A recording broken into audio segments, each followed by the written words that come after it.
വിനയന്റെ പടത്തിന് അഡ്വാൻസ് വാങ്ങിച്ചു എന്നെ വിനയന്റെ പടത്തിൽ അഭിനയിക്കേണ്ട എന്ന് അവർ പറഞ്ഞു. അമ്മ എന്ന് പറഞ്ഞ സംഘടന പറഞ്ഞു.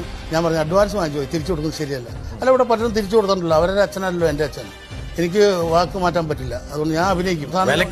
വിലക്കി കുറച്ച് 3-4 പടം പോയി എൻ്റെ വിലക്കിയിട്ട് ഞാൻ പറഞ്ഞെന്താ അറിയാമോ, നാടകമില്ലെങ്കിൽ അല്ല സിനിമയില്ലെങ്കിൽ ഞാൻ നാടകത്തിൽ അഭിനയിക്കും.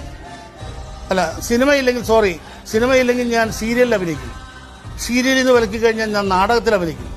നാടകത്തിൽ നിന്ന് വിലക്കി കഴിഞ്ഞാൽ ഞാൻ തബല വായിക്കും. ഇനി ഇത് 4 നിന്ന് ഔട്ടായി കഴിഞ്ഞാൽ ഞാൻ നേരെ എൻ്റെ ഭാര്യയുടെ പഴയ സാരിയുണ്ട്, അത് കൂട്ടിക്കെട്ടി തെരുവ് നാടകം നടത്തുന്നു ഞാൻ പറഞ്ഞു. അങ്ങനെ ചങ്കൂറ്റുകൊണ്ടിരിക്കുക. ഒരാൾ ജനിക്കുന്നെങ്കിൽ അവനൊരു തൊഴിലുണ്ട്. ആ തൊഴിൽ ചെയ്യാൻ അവനെ ഉപരോധിക്കാൻ ഒരു സംഘടനയ്ക്കും അവകാശമില്ല. അങ്ങനെ വരുന്നെങ്കിൽ ആ സംഘടന തകർക്കണം. അങ്ങനെ ഉപരോധിച്ച സംഘടന ഉണ്ടെങ്കിൽ അത് തകർന്നിരിക്കും. തിലകനാണ് പറയുന്നത്.